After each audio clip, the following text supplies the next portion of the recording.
বন্ধুরা, কেমন আছো? আশা করি সকলেই ভালো আছো। আজকে তোমাদের মাঝে যে গল্পটি রয়েছে অতি ভয়ানক একটি ভূতের গল্প।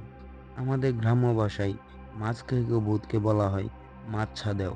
আজকে বলবো আমারই সাথে ঘটে যাওয়া এই মাছছাদেও ভূতের সব কাহিনী।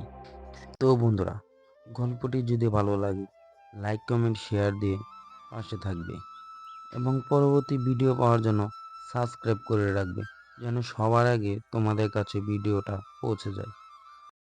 সময়টা ছিল বর্ষাকাল। প্রত্যেকবারই বর্ষার মৌসুম থেকে এবারে বর্ষার মৌসুমটা যেন আলাদা।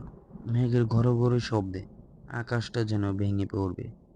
এই গ্রামের মানুষগুলো কৃষির উপরেই নির্ভরশীল ছিল। টানা বৃষ্টিপাতের কারণে চাষবাস ঠিক মতো করাই যাচ্ছিল না। আমিও চাষাবাদের উপর নির্ভরশীল ছিলাম। বাবা কোনো একটি কাজে শহরে গিয়েছিল। আমি আর আমার মা বাড়িতেই ছিলাম। আমি সন্ধ্যার পরে বাড়ি থেকে কখনোই বের হতাম না। কিন্তু সেদিন, মা, খাবার হয়েছে? আমার খুব খিদে পেয়েছে, তাড়াতাড়ি খেতে দাও না। উফ, সারাদিন শুধু খাই আর খাই, একটু চুপটি করে বস। আমি তখন মায়ের দিকে এক দৃষ্টিতে তাকিয়েছিলাম। ও, খাবার হতে এখনো অনেক দেরি। আমি রশিদ কাকুর দোকান থেকে একটু ঘুরে আসি। আরে বাচ্চা, খাবার প্রায় হয়ে এসেছে, খেয়ে তারপরে যা। না মা, থাক, পরে এসে খেয়ে নিব। আমি সন্ধে সন্ধে রতন কাকুর দোকান থেকে ঘুরে এসে পড়ি।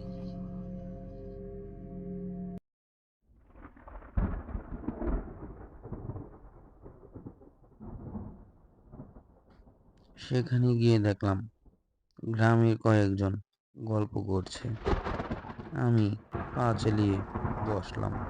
আমিও তাদের মাঝে গল্পগুজব শুরু করে দিই আর গল্পে গল্পে বলে উঠি, আরে ভাইয়া, যে বৃষ্টি শুরু হয়েছে না, এই বৃষ্টিতে বাড়ি বাইরে যেন বেরই হওয়া যাচ্ছে না।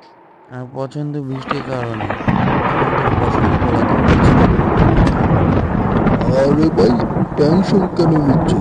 এই বর্ষায় মাছ ধরে তো বিক্রি করতেই পারো, তাই না? তাহলে টেনশন নেওয়ার কি আছে?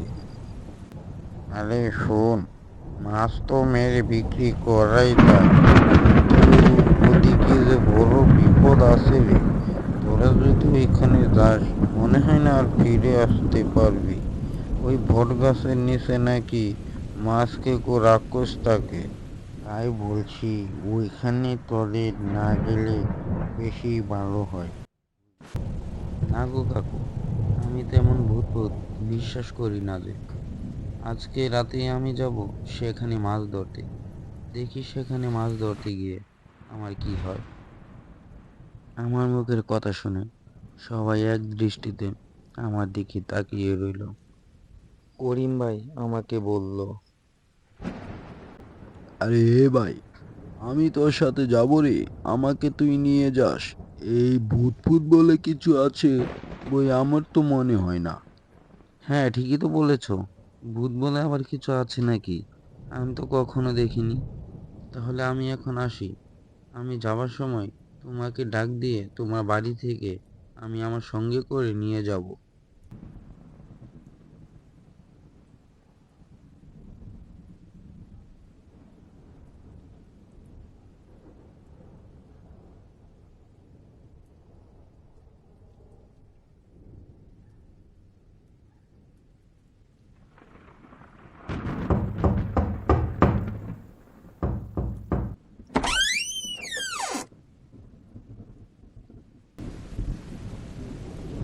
আরে বাছা, তোর আসতে তো দেরি কেন হলো রে?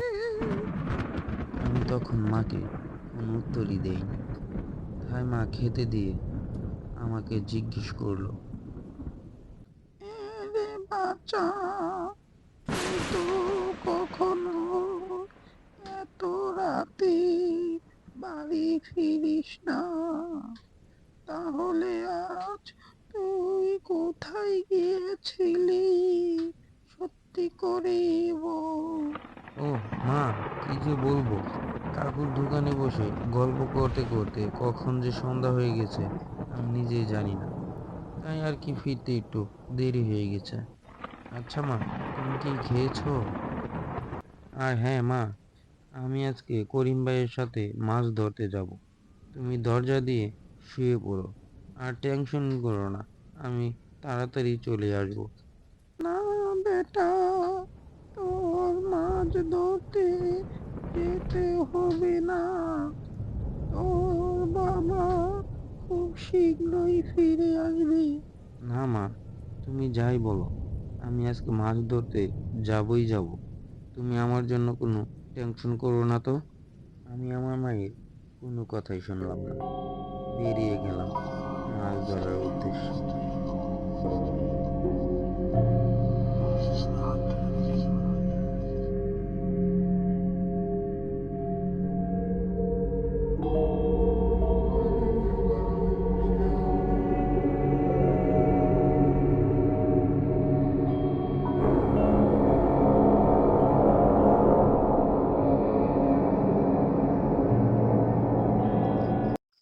আমি সেখানে গিয়ে ডাক দেওয়ার মাত্রই করিম ভাই ঘর থেকে বেরিয়ে বাইরে আসলো। কিরে, তোর আসতে এত দেরি হলো কেন রে? তোর জন্য কখন থেকে অপেক্ষা করছি যে। আমি কিছুক্ষণ চুপ থেকে তারপরে বললাম, আরে ভাই, যা হয়েছে না, কি আবার হয়েছে রে? মা তো আমাকে ঘরের বাইরে আসতেই দিচ্ছিল না। আচ্ছা আচ্ছা, তাড়াতাড়ি চল, অনেকটা রাত হয়ে গেছে, আবার বাড়িতে ফিরতে হবে তো। তারপর দুজনেই তাড়াতাড়ি পা চালিয়ে যেতে লাগলাম। আকাশটা তখন খুব শান্ত, শান্ত পরিবেশ। আর খুব দ্রুত পৌঁছে গেলাম সেই বট গাছের নিচে। অন্য সব জায়গা থেকে এ জায়গায় নাকি মাছ অনেক বেশি পাওয়া যেত। কিছুক্ষণ দাঁড়িয়ে থেকে হঠাৎ লক্ষ্য করলাম নদীর ঢেউয়ের দিকে। দেখলাম ঢেউয়ের সাথে অসংখ্য ছোট বড় মাছ বেশি বেড়াচ্ছে। তার মাঝে একটি বড় মাছ ছিল, যেটা কালার ছিল কালো কুচকুচে।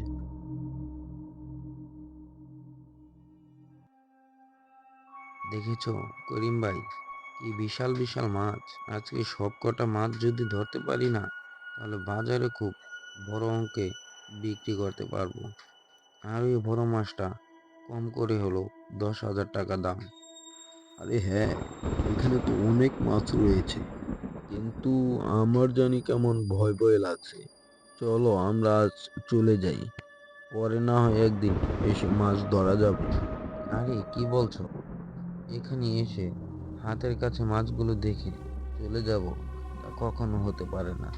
চলো মাছগুলা ধরে নিয়ে যাই, কাল অনেক বেশি দামে মাছগুলো বিক্রি করব। আমি করিম ভাইয়ের দিকে তাকিয়ে দেখলাম করিম ভাই খুব ভয় পেয়েছে। সে কি দেখে ভয় পেয়েছিল সেটা আমি নিজেও জানি না। তার মুখের দিকে তাকিয়ে দেখলাম তার মুখটি যেন শুকনো পাতার মতো হয়ে গেছে। চোখ দুটো বড় বড় করে এক দৃষ্টিতে তাকিয়ে কিছু একটা ভাবছে। কি গো করিম ভাই, কি ভাবছো তুমি? চলো তাড়াতাড়ি মাছ ধরে বাড়িতে চলে যাই, আকাশের অবস্থা যায় বেশি ভালো না। আমি করিম ভাইয়ের সাথে কথা বলতে বলতে পিছনে তাকিয়ে দেখলাম সেই বড় মাছটি আমাদের দিকে ফিরে আসছে। করিম ভাই হুমতি মুমতি করে ওদিকে ফিরে দেখলো সেই মাছটি পারে।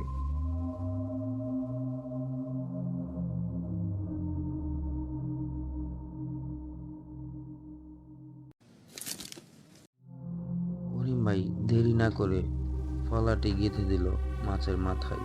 তারপর আমরা যা দেখলাম হতভম্ব হয়ে গেলাম। একটা ছায়ামূর্তি আস্তে আস্তে বড় হচ্ছে। ভয়ে ভয়ে করিম ভাই জিজ্ঞেস করলো, কে কে কে তুমি? আমাদের কাছে তুমি কি চাও? আমরা তো তোমার কোনো ক্ষতি করিনি। ক্ষতি করিসনি, আমার তো অনেক ক্ষতি করেছিস। আমাকে আঘাত কেন করলি বল, আমাকে কেন আঘাত করলি তোরা? আসলে আমাদের ভুল হয়ে গেছে। আমরা বুঝতে পারিনি যে সেটা আপনি ছিলেন। তোদের আজ মরতে হবে, মরতে হবে। তোদের দুজনের গার মোটকে রক্ত চুষে খাবো আমি। আমাকে আঘাত করেছিস, আমি ছাড়বো না, ছাড়বো না তোদের, আমি ছাড়বো না। এই সমস্ত ঘটনা দেখে আমি দৌড়ে পালাতে লাগলাম।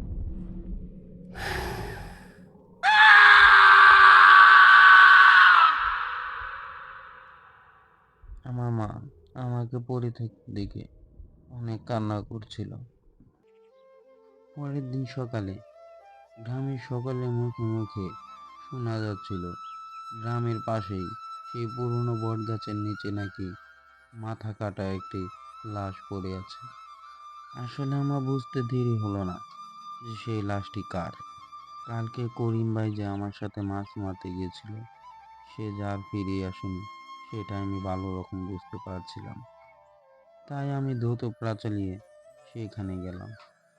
আর গিয়ে দেখি ধর থেকে মাথাটা আলাদা, বুকটা চিরে ফেলেছে। এমন দৃশ্য দেখে নিজেকে আর ধরে রাখতে পারলাম না, মাথাটা যেন ঘুরিয়ে গেল। কালকে যে মানুষটা আমার সাথে মাছ ধরতে এসেছিল, আজকে সেই মানুষটা যে আমার পাশে নেই। কালকে করিম ভাই অনেকবারই বারণ করেছিল যে চলে আসবে চলে আসবে, আমি শুনিনি। তাই এই সম্পূর্ণ দোষটাই আমার ঘাড়ে আমি নিজে নিয়ে নিলাম আর নিজেকে দোষী ভাবতে লাগলাম।